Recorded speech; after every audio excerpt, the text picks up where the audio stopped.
Hey Raghunath, tell everyone about our Patreon community. Sure, Kastuba. The Wisdom of the Sages Patreon community is an incredible online yoga resource.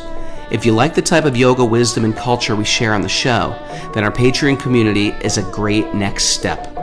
This is a listener-supported podcast, and any level of sponsorship will unlock a wide range of live and archived classes, talks, and even workshops. Raghunath teaches, I teach, and we have a host of other excellent teachers on topics ranging from yoga philosophy, asana classes, storytelling, Ayurveda, kirtan, cooking, meditation, and a lot more. We even have an incredible online Bhakti 12-step recovery group. So if you want to check it out, go to patreon.com/wisdom of the sages. All right, let's get it on.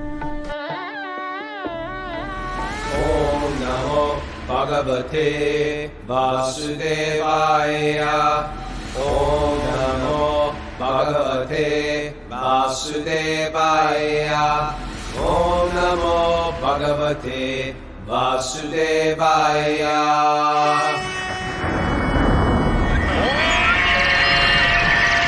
Come on!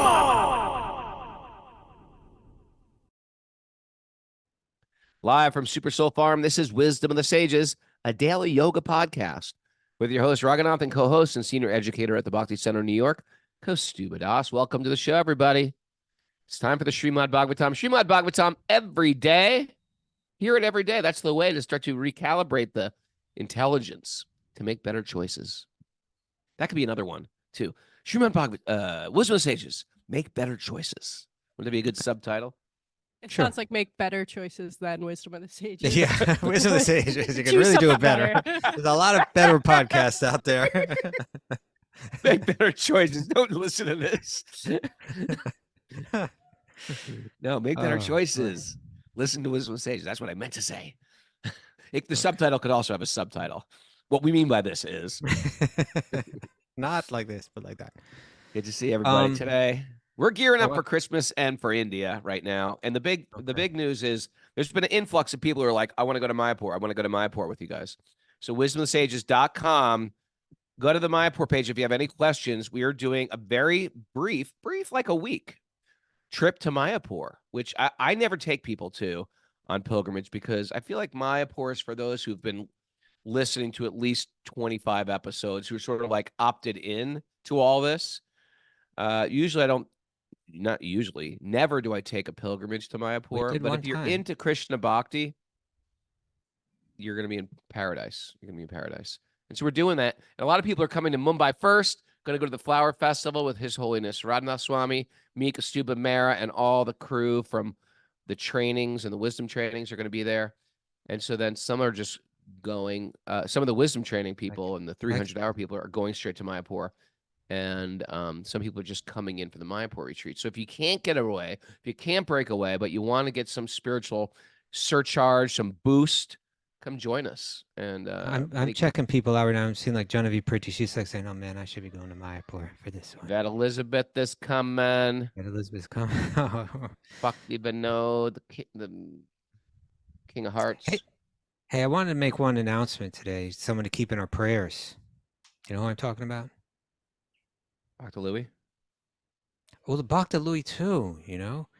But just got a another message. hardcore legend, Al Baril, you know. Al Baril, right? He went to surgery regularly. yesterday. I wrote him yesterday. Good. And He's just he was going through it. I mean, Yeah, I really know. going through it. I know. So we're praying for him. Loving Al our Baril, and best all he wishes. gave us, all he gave me for sure. Al Baril. He was a champion of straight edge philosophy when I was a teenager. When you need it most, you know, it really helped me. So I wrote him right before he was going into pre-op. I mean, he's dealing with cancer. He's going through an operation, but he's also got so many other ailments, back ailments, and he's like kind of bedridden for a long time. And he was one of these guys who was like the pinnacle of like vibrant health as well. So at any moment, any of us can be just sort of like. That was 40 years ago. Well, whatever. Right. You said any minute. Well, at any minute you can. Okay, it's true. Isn't it true? Yeah. At any minute Yes, you can. that's So all I'm saying is, don't waste a moment, and What's he's a guy that, I don't think spirituality, Eastern spirituality was ever his thing, but he just started listening to the show and just, he was open-minded enough to check in every day and hear it out and, engage with the thoughts, It's not like he's an opted-in devotee of Lord Krishna, but I think even if you're not, you can get, there's a lot of wisdom here that's not ours. It's not even, wisdom is for all people. It's not for no church has a monopoly, or synagogue or ashram or mosque has a monopoly on truth. And so truth is for everyone. And if there's something, if you're new to the show and you're listening to this, it might be not exactly your niche thing. Take something valuable, bring it home, apply it to your life, see if it works for you. That's all. Yeah. All right. Yeah. And I just got a message from Nunzio from Antidote also. He said yesterday evening, Louis, who's a longtime listener from the very beginning, before the podcast was a podcast, yesterday evening he was transferred from the hospital to a facility called Kindred, which is in Passaic, New Jersey. 350 Boulevard, Passaic, New Jersey. Yeah, I think so. That's all the news. This is our dear friend, and he's been in a coma for like months now. Yeah, attacked. We think he got attacked, or but no one always praying for him. Yeah. So if you're in Passaic or in that area, send him some prayer, send him some love, go visit him. Okay. Now I'm sad. Mahara, say something to cheer me up. Say an announcement. Say something good. We're back to recovery group meetings. The men meet at noon and the women meet at 2 p.m. today. I've been listening to the Bhakti Recovery podcast. It's such good stuff. It's good stuff. Jiva G's dialed in. She's deep. Okay. All right. So that's our announcements for today. Now, listen, we're not going to do a nugget today. You know what we're going to do? Anti-nugget. An anti-nugget. Because sometimes you need to hear the opposite of a nugget to understand, right? Yeah. To understand a real nugget. Okay. Who's it from? Well, this is from Stephen Hawking. Okay. Anti-nugget. Here's what he said. I regard the brain as a computer, which will stop working when its components fail. There is no heaven or afterlife for broke down computers.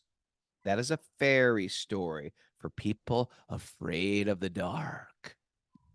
Okay. It's time for Shelter in Defense of Reality lyrics, huh? Yeah, that's exactly what I was thinking. Well, why don't you talk and I'll pull those lyrics up. Well, when looking at this anti-nugget, this is what I really take from this. And it's just something that, we're looking for truth. Like Raghunath was just saying, what did you say? Nobody's got a monopoly on truth? Is that what you said? Or wisdom? No, truth is like math. It's for all people out of all times. Yeah. It's unchangeable. It's true in past, present, and future. And when I hear some, I just like I got in Kiss's case yesterday, I don't want to get on Stephen Hawking's case or anything like that, but let's just examine what he's saying. He's an influential thinker. But it seems to me like sometimes these guys, they may be very intelligent.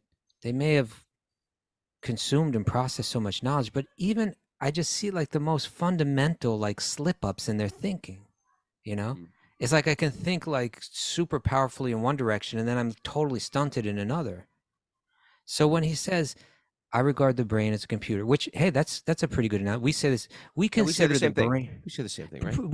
We might say like the mind is a computer and the brain is really the physical manifestation of the mind, just the way that like a, and we've shared this before, right? Like a speaker, maybe the physical manifestation or like say the next consequential manifestation of like an electric signal, right? That sends the music into the speaker. So is the speaker the source of the music? Well, not exactly.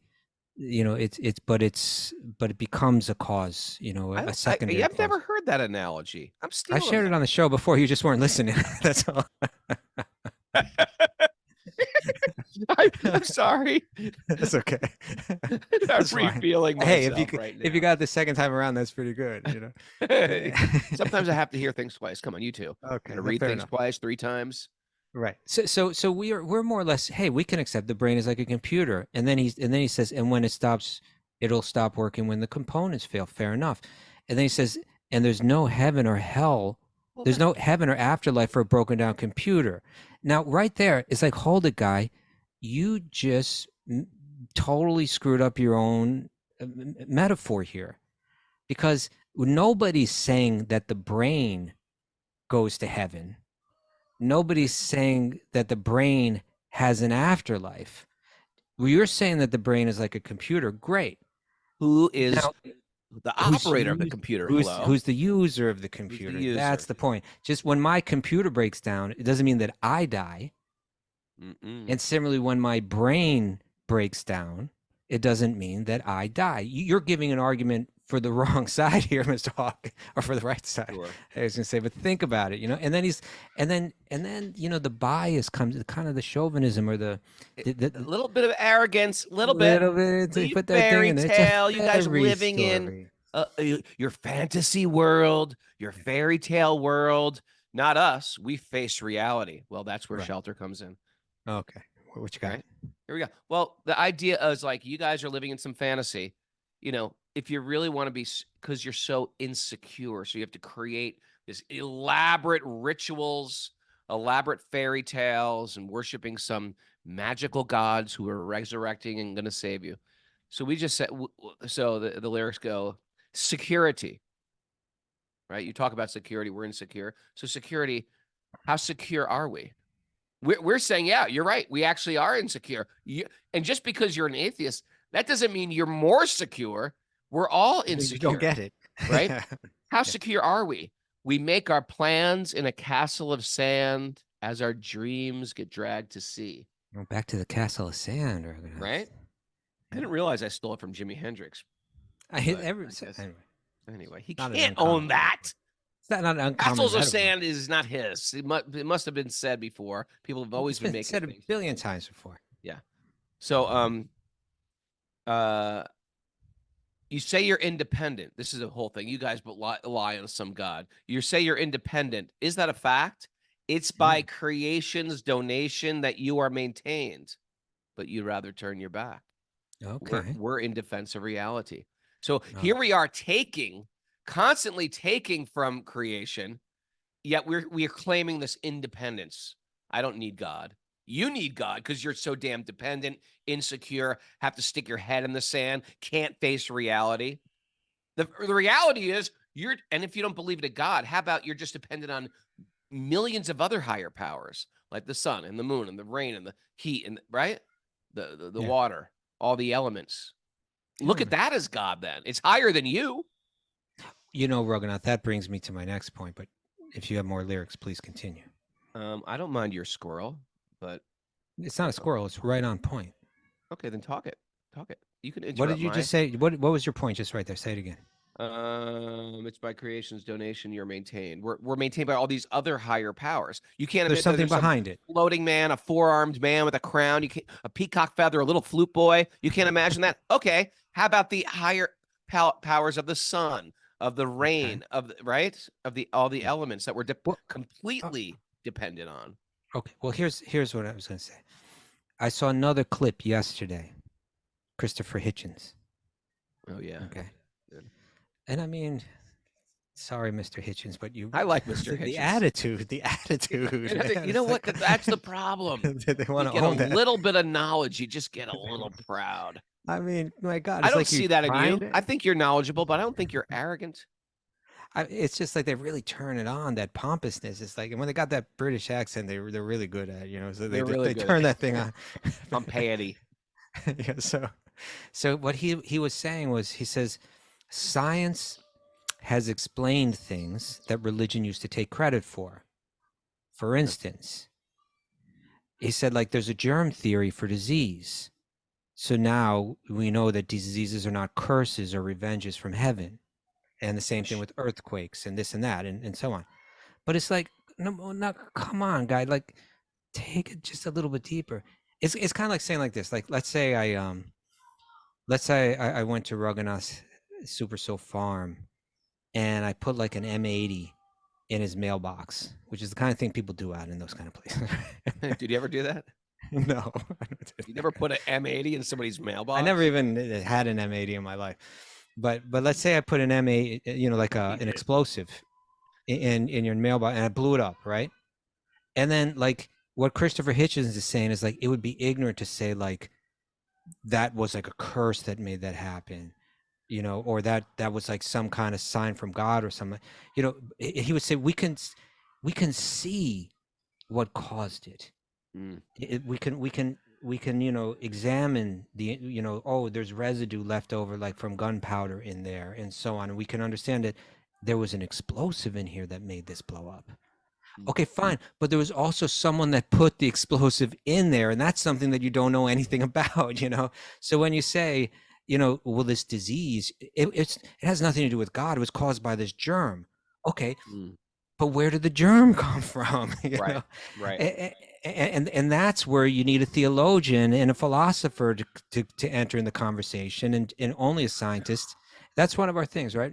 It takes a scientist, a philosopher, and a theologian if we really want to. You have to begin to think with different parts of your intelligence, different parts of your brain to approach these important questions. And when you say something like Stephen Hawking is saying, like, any thought of an afterlife, that's a fairy story for people who are afraid of the dark. Okay, should we go down through history of all the people that were afraid of the dark? Sure. All the brilliant people that made discoveries that your discoveries rest on.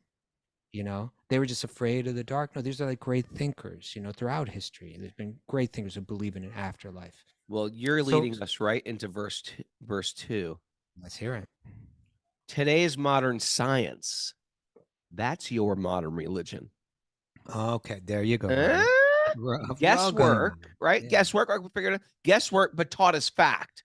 Like whenever I teach this stuff, people say, "Well, how do you know there's 33 million demigods?" My answer is, I don't know. I don't know there's 33 million demigods. All I know is this is what the Vedic authorities say. I will tell you what I do know. Will tell you what I have assimilated, what I can verify from my own experience. But I don't know that. But they're very quick to say, well, this is our theory, and we're going to teach it as fact. And they might call it a theory, but they teach it. They teach it in the educational system. They build other theories on top of that theory. So today's modern really science, invested in them. They're very invested in it, right? Today's literally invested. Sure. Like tons of money is invested in it, and then they write their go- book and they build a reputation on it. And then it's really hard to hear anything that's, oh, my whole life has been wrong. Like all my theories, everything that I've respected for was wrong. Raghunath, then I when I read that Christopher Hitchens thing or saw that clip, then I looked up, I went and Googled germ theory for disease. Okay. Mm-hmm. And then in the Wikipedia thing, it lists like different topics, and it says the development of germ theory of disease. Yeah, because to hear Christopher Hitchens speak about it sounds like, oh, just recently people figured this stuff out. By the way, a lot of people in natural medicine will argue with the germ theory. I'm not going to get into that whole thing. But just hold it right there. It's a serious issue with naturopaths and people who are into cleansing and fasting. The germ theory, because they'll say the germs will come to certain bodies, but some are hosts and welcome disease, where other people can have a very clean body. So there's more, there's more information out there. It's not like that's set in stone. That's also a faith-based. Or there's other ideas that work in harmony with that theory. Sure, sounds like what you're saying. Okay, but in any case, under development, the very first thing it says is ancient India. Okay, now I got your attention, right? You perked up a little bit. What'd you do? And it says ancient Indian rishis, such as Kanva, describe tiny creatures called krimi and their harmful effects in the Atharvaveda. Say what? Yeah, I mean the Atharvaveda. Then I found then that took me to a link of an article written, "The Forgotten Past Microbiology of Indian Vedic Knowledge." There you go. You went down a whole little. And this is what it mentions there. It says in modern age, Antony van Leeuwenhoek, known as father of microbiology, was the first person to observe microorganisms with the help of primitive microscopes that he developed and called them animalcules.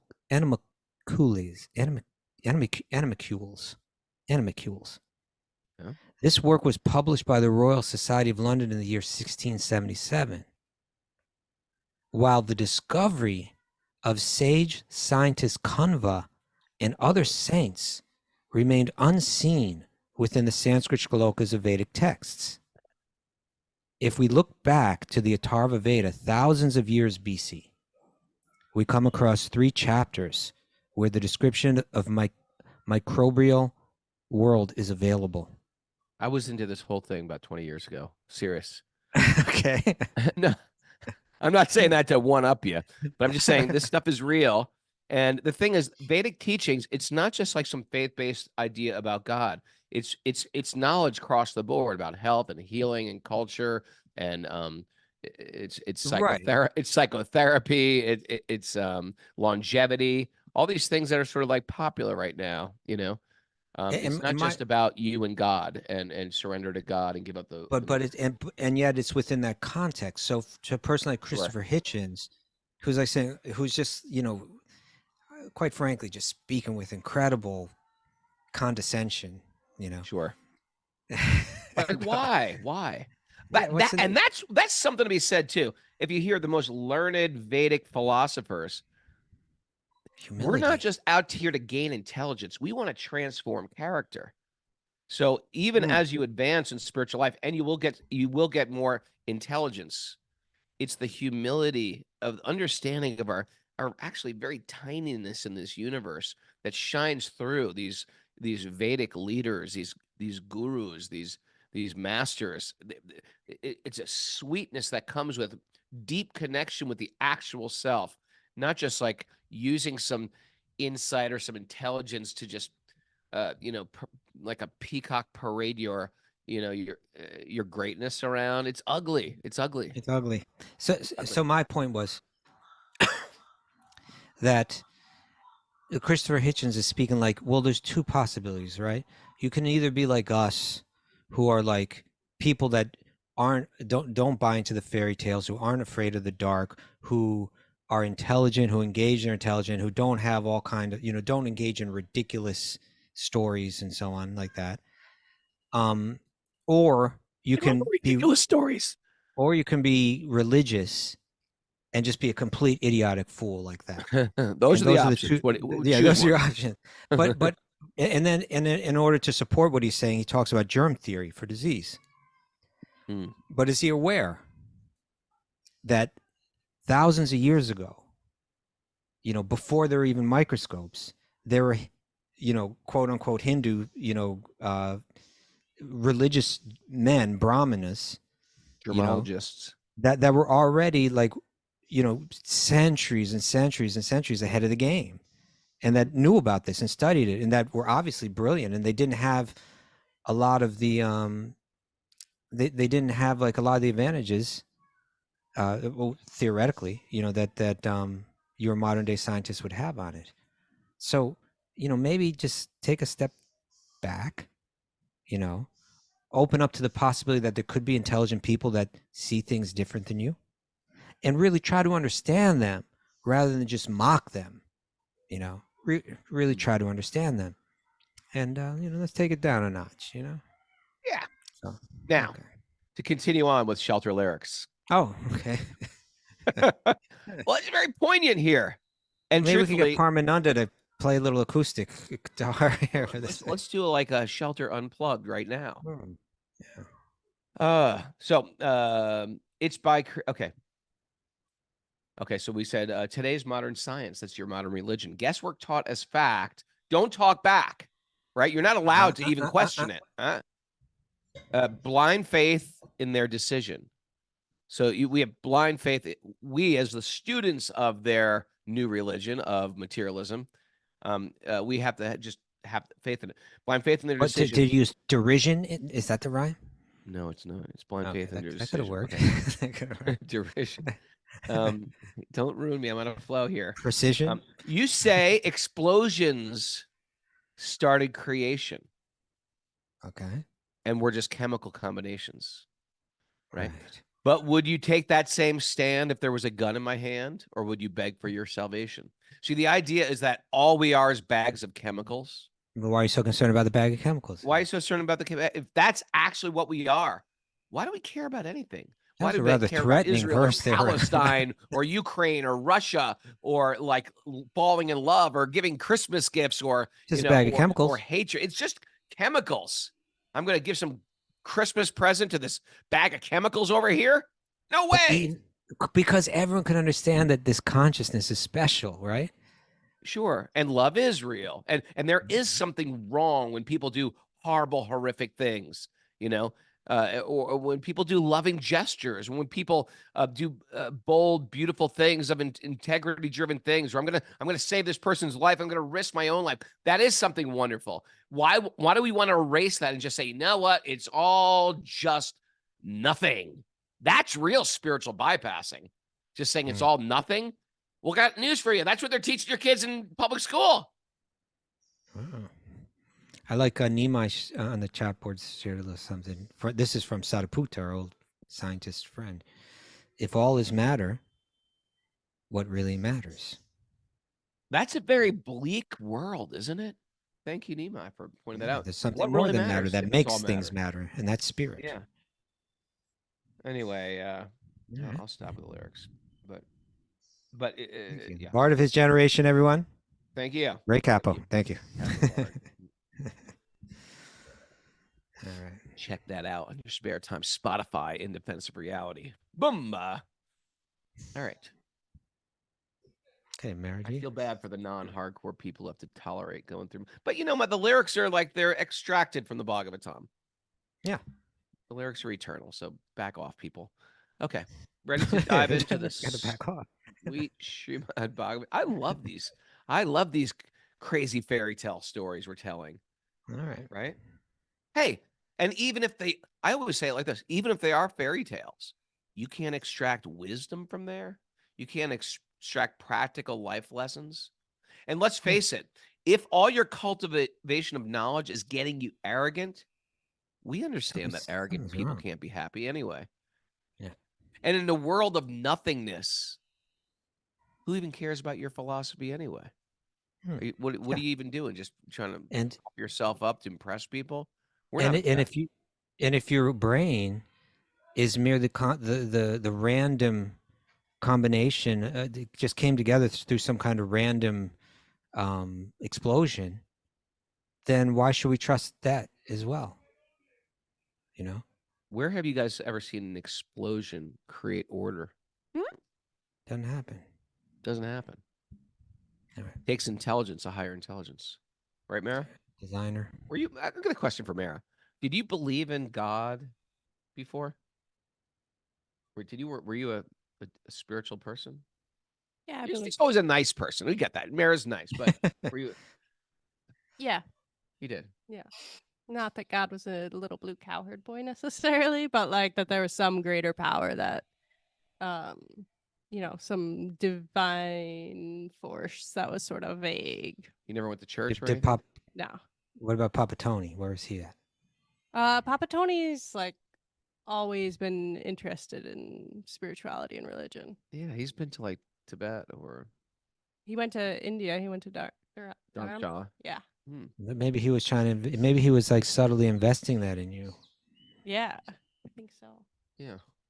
He still is. I think he still chants japa every morning. I think it's part of his morning meditation practice. Nice. Yeah. It's pretty cool. Nice. That's a big clue right there. I wasn't aware of that at all. Yeah. Okay. He might have prayed for you in a holy place in India. Yeah, I'm sure he did. I'm trying to take credit for your spiritual life, but it could be your father. Sincere. Can't I just take credit for everything? Oh, Krishna. All right. We're going to a good point in the Bhagavatam. These crazy fantasy stories have deep hidden truth. And sometimes very not hidden. Sometimes it's like right in your face truth. And that's what we're going to read today. We're going to see Lord Vishnu face to face, perhaps. Narayanam namaskritya naram chaiva narottamam devim saraswatim vyasam tato jayam madhurayat. Before we started the Srimad Bhagavatam, which is our very means of conquest, one should offer respectful obeisances to the Supreme Lord Narayan, unto Narayan Rishi, the supermost human being, unto Mother Saraswati, the goddess of learning, and to Srila Vyasadeva, the author. Nasta prayeshu badreshu nityam bhagavat sevaya bhagavati uttama sloke bhaktir bhavati naistiki. By regular attendance in classes in the Bhagavatam and by rendering service to the pure devotees, all that is troublesome to the heart will become eradicated, and loving service to the Supreme Lord, who is praised with transcendental songs, will be established as an irrevocable fact. Om Jnana Timarandasya Jnananjana Shalakaya Chakshurun Militam Yena Tasmai Shri Gurave Namaha. I was born in the darkness of ignorance. My teachers are opening my eyes with the torchlight of knowledge. I offer my obeisances at their lotus feet. How about this one? The spiritual master is receiving benedictions. Listen, from the ocean. The spiritual master is receiving benedictions from the ocean of mercy. Just as a rain cloud extinguishes a blazing forest fire, the spiritual master extinguishes the blazing fire of material existence. I offer my obeisances to the lotus feet of such a spiritual master who is an ocean of auspicious qualities. Oh, Vishwanath Chakravarti Thakur. Isn't that beautiful? Isn't that Nice. beautiful? All right, so reading from Srimad Bhagavatam, Canto 6, Chapter 16, Text 32.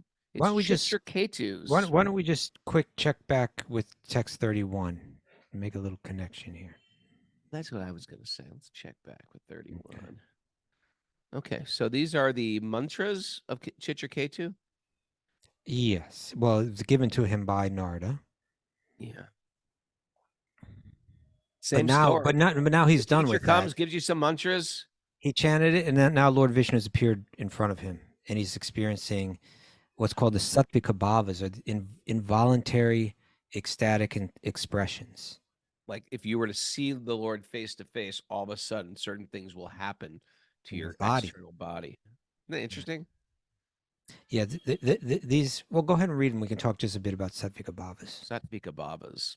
As soon as Maharaj Chitraketu saw the Supreme Lord, he was cleansed of all material contamination and situated in his original Krishna consciousness, being completely purified. So it sounds like when you get to this point where you can see the Lord, there's still some contamination, perhaps, and then as soon as you see him, it's like Possibly, right, maybe. Yeah, that's how it worked for him. Right. Okay. Yeah, and we spoke yesterday. It's this being completely purified now. It's kind of like, hey, if we want to use, Stephen Hawking's thing, the brain or the mind is like a computer, and all the corrupted files. And it's not that he doesn't have a mind anymore, but all the corrupted files in that mind are no longer interfering with its clarity. And when the mind was no longer interfering, what happens is that the nature of the self, the true nature of the soul, our eternal knowledge and bliss nature, it arose in him, and his feelings for Lord Vishnu just overcame him, right? And that's what it says here, right? He became silent. Sure. It's just like if you want to go to, here's what I'm thinking here. This is what I'm thinking. Suppose you want to get, you're at the bus station. You're like, where's this bus go? You got to figure out where the bus is going. You got to figure out the destination of the bus. If the bus, I don't want to go to Scranton. If this bus is going to Scranton, why not pick the bus you want to go? I want to go to the Grand Canyon. Does this bus go to the Grand Canyon? I want to the beautiful something. Scranton's nice, but you know what I mean. If you want to go to somewhere beautiful in the midst of the forest and the beautiful scenery, if you want to choose a life path, see where these people who are living the path through. I want to be like Maharaj Chitraketu. And if you think that's too much of a fantasy guy, this is just some crazy story. Okay, there's living saints, or there's saints from 100 years ago or 300 years ago that are like historical figures that you can follow in their footsteps, how they live. Or you can follow a life of a person who's just, given themselves to material information, has no spiritual side, and is just sort of like bumbling around the material world. I want to see where this bus is going when I start to find heroes that I want to consume their information. What have you learned from your life lessons? You know what I mean? Did you understand where I'm going with that? I believe I do. Yes. because we just read the Unnugget. And now I'm hearing about Maharaj Chitraketu. I'm thinking, I want to be like him. I want to be on that bus. Yeah. So then, continuing with it, he became silent and grave. He became silent and grave. He became silent. He became silent and grave. And because of love for the Lord, tears fell from his eyes, and his hairs stood on end. Goosebumps. With great devotion and love, he offered respectful obeisances unto the original personality of Godhead. Imagine you're seeing the God face to face, and it's burning away all your karma. It's completely purifying you. Your hair is like on your arms sticking up, ding, and all of a sudden tears start coming, and then you start to get grave. You start to get like, what? You start to think about your life, like, what have I been doing with my life? I can't believe the things I was attached to. A lot of us have had those realizations already in our life. Either they're coming into spirituality, right? Yeah, no question. But I have a feeling he's going the other direction, where he's like grave and like, oh the Lord, I'm seeing him now. He's so he's so wonderful. Sure. That's the positive. Okay. But and then this Sattvika-bhava arises. Now that there's no mind interfering with his experience of his own true nature, these involuntary, unpremeditated expressions are arising directly from his spiritually surcharged consciousness, right? Prabhupada writes this. He says, Sattvika means like pure, right? So Sattvika means that they are from the transcendental platform. They are not symptoms of material emotion. It's not any mind thing going on here. They come from the soul proper, right? This is coming from his true self, this emotion and these feelings that are overpowering him right now, physically. Yeah, it's more than a feeling, right? Okay, let's go on. Text 33. No, 32. More than a feeling. Okay. With tears of love and affection, Chitraketu repeatedly moistened the resting place of the Supreme Lord's lotus feet. He's really crying. Because his voice was choked in ecstasy. We hear this another a lot. Sattvika-bhava. Right? Yeah. We hear this a lot in the past times. Like people are just like, I can't speak. No, it's a wonderful version of choking. Choking generally has bad connotations. This is wonderful connotations. This is the best choke you could ever do. Sometimes we see when someone's really touched by something and they're trying to speak and they can't speak. Right. They're choked up. Just I can't talk. I'm choked up here. Yeah. Choked in ecstasy for a considerable time. He was unable to utter any of the letters of the alphabet to offer the Lord suitable prayers. Thereafter, by controlling his mind with his intelligence and thus restricting his senses from external engagements, he recovered suitable words with which to express his feelings. Right? He gets his composure. Thus, he began offering prayers to the Lord, who is the personification of the Holy Scriptures, the Sattvika Samhitas, like the Brahma Samhita, and the Narada Pancharatra, and who is the spiritual master of all. He offered his prayers as follows. Okay, so now these are his own prayers from his own heart. This isn't what Narada taught him. He's just speaking now. Okay, here goes Maharaj Chitraketu. So imagine he's right in front of Lord Vishnu. It's just pouring out of him spontaneously. And this is something that's not coming through a contaminated mind or a confused mind or a warped mind or externally programmed mind. This is coming from the Sudasattva platform. We are actually witnessing right now what it's like when a person becomes fully purified, when the Lord appears from face to face, and what's going to come out of his mouth. What's he going to say? My dear Lord, ready? Just like we're witnessing, we're getting a glimpse. No. One back, one up. Text 34. Chitraketu said, O unconquerable Lord, although you cannot be conquered by anyone, you are certainly conquered by devotees who have control of the mind and senses.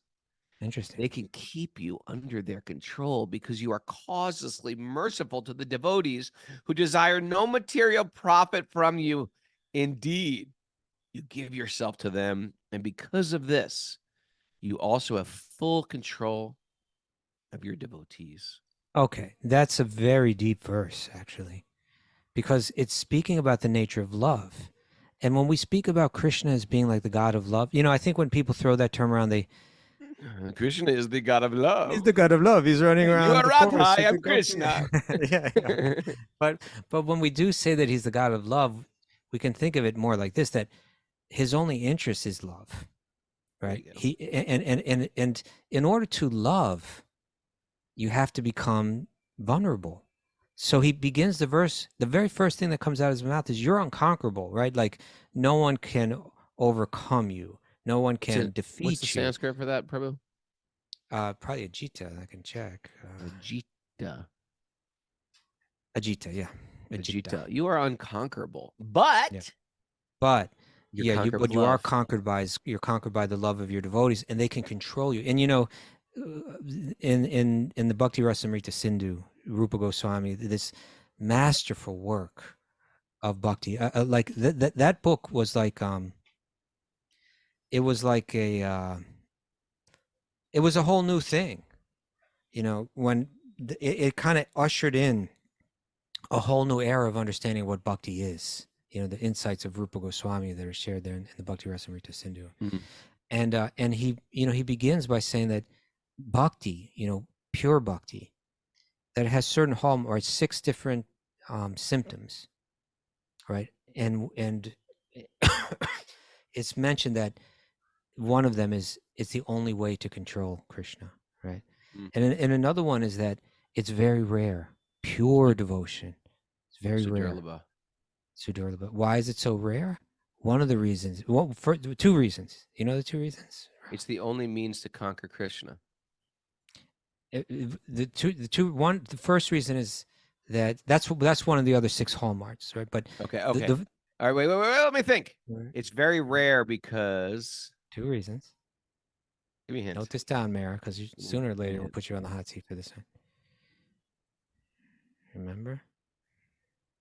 Very rare because dun dun dun dun dun. Can't remember. Give me a hint. Give me a hint. I think I can get this. Well, because in order to get it. All right, just tell us. Because you can only get it from someone that has it. Okay. All right. You can't just go out there and get it on your own, and so that makes it a little hard to find. You can only get it from someone who's got it. A heart to heart, not that we don't have it, but to awaken it in us. Right. Right. That's good to know. It's good to know because even in our spiritual path, we get a little proud. Guess what? If we've got bhakti, you got it from somebody else. Somebody planted those seeds in your heart. Yeah. Okay. So that's one thing.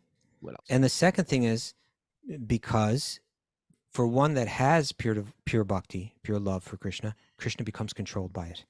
And so you don't give the key. You get to control Krishna. Yeah. So, he's not going to give that the key to his heart. Right. Yeah.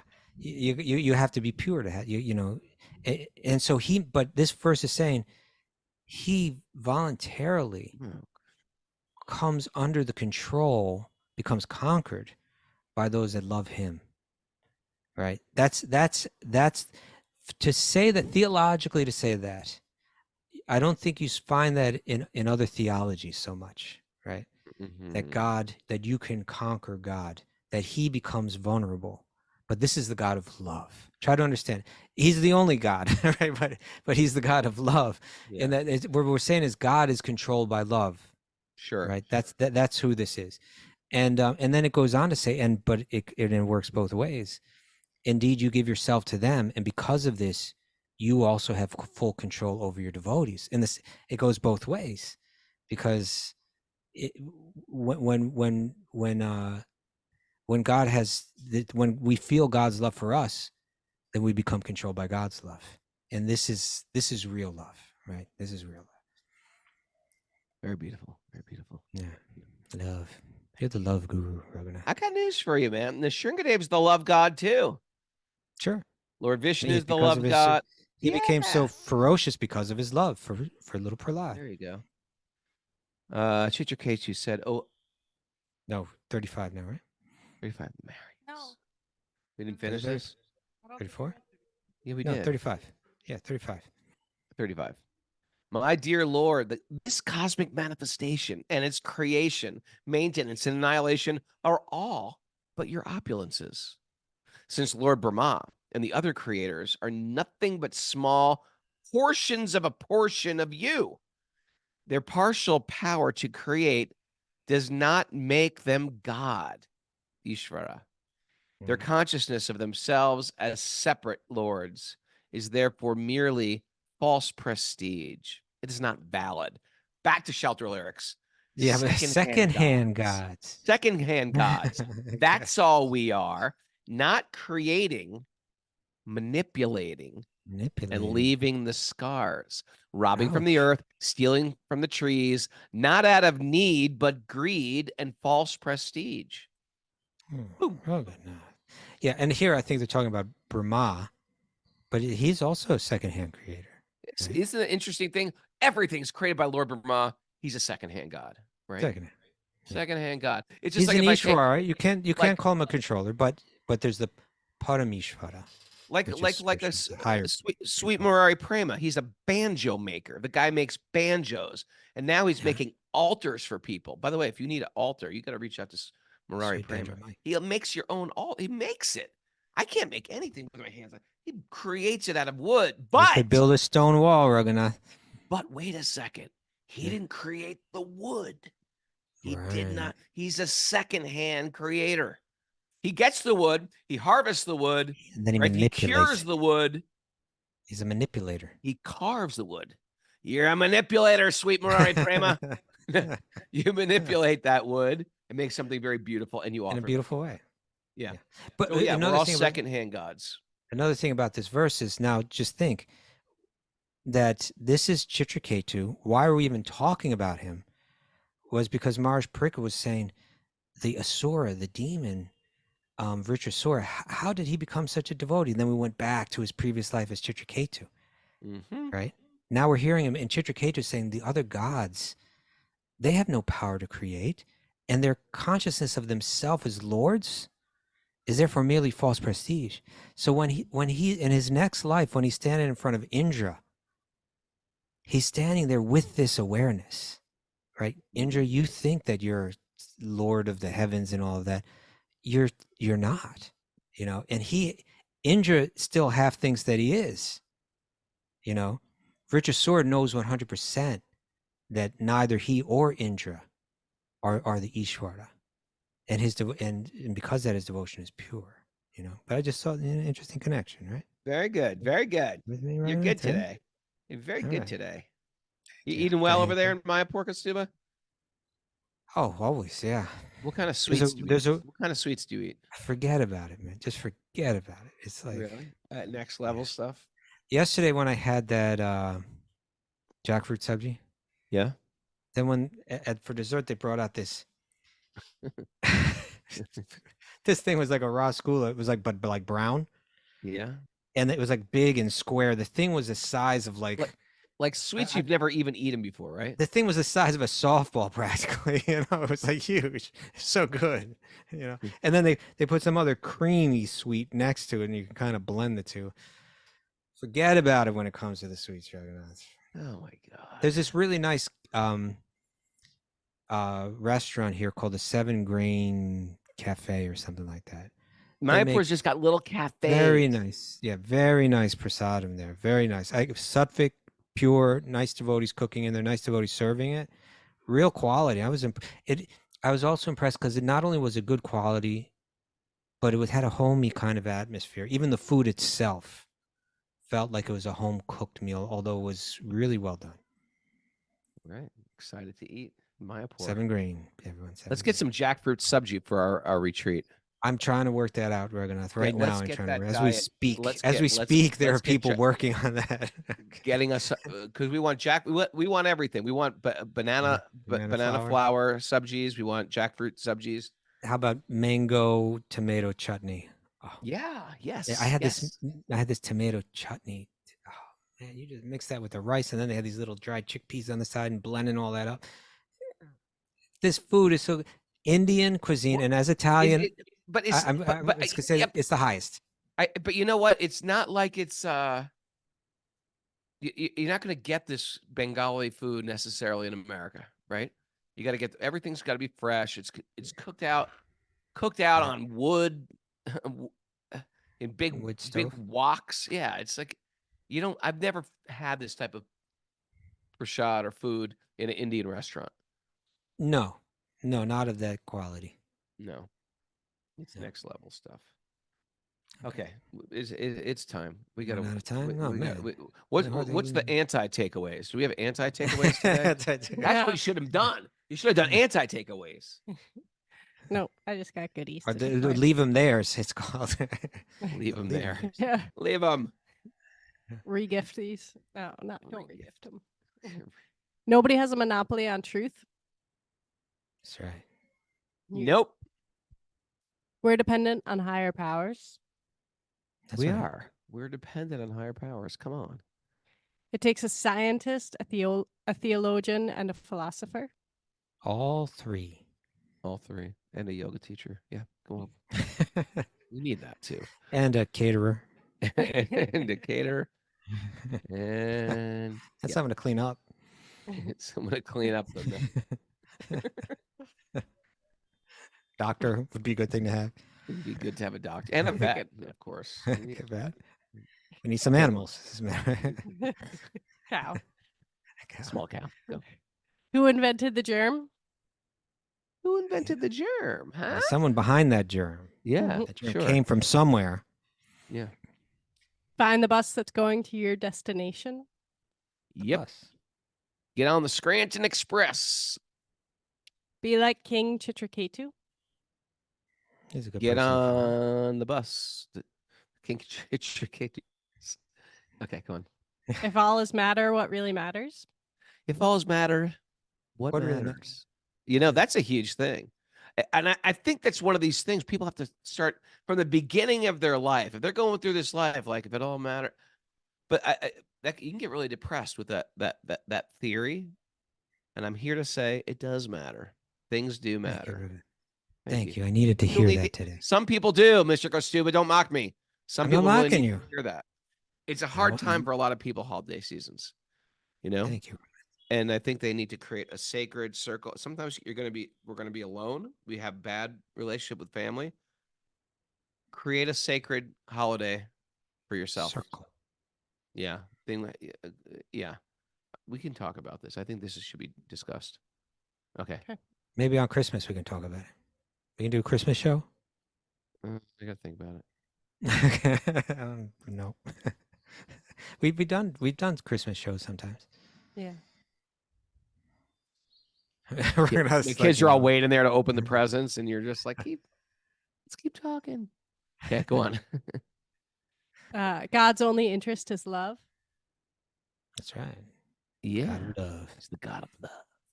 I am Radha. You are Radha, and I am Krishna. No, not like that. Not like that. No. That's I've heard people say that so many times. That's the false god of lust. No. Not like that. Thank you. Even Brahma is a secondhand god. That's right. Even Brahma. Even Mariah Prema and Brahma. And Big kiss. Yeah, go ahead. And they're Hare Krishna. They don't. Wisdom of the sages: make better choices. Wisdom of sages: make better choices, and listen to wisdom of sages, but make better choices next time you listen to something. That's like, there's a restaurant here in Mayapur too. They've recently changed it, but they had a sign. And I forget the name of the restaurant, but let's say it was Govinda's. It's not Govinda's. Yeah, let's say it's like Govinda's, right? Yeah. And then their tagline was, "The taste of food." I love when people don't have the full control of the English language, yet they use the English language. I was thinking, Taste of food. Ah, very interesting. I was thinking, okay, you take that to the printer, and like the printer can be like, "Oh, did you get this right?" But like in India, the printer might have been like, "Oh yes, very good. The taste very good. Of the taste of food. This is the real thing. Yes." Oh, everybody. Whoosh. Thanks for joining us, everybody on Zoom. Join us if you're out there on Zoom. Or if you're not out there, if you're out there but not on Zoom, you'd like to join us on Zoom, email this lady, the bag of chemicals. Mara. Hey. She's more than a bag With the spirit inside. Wisdom of the Sages 108 at gmail.com. Also, go to Apple Podcasts, write us a review. Some of you haven't done that yet. If you haven't done it. It's been a long time since we've got some new reviews there. Yeah, you've checked. All right, so we check because Stupid checks. And you don't want to get on his bad list. Right? Especially around Christmas time. Who's naughty or nice. He's making a list.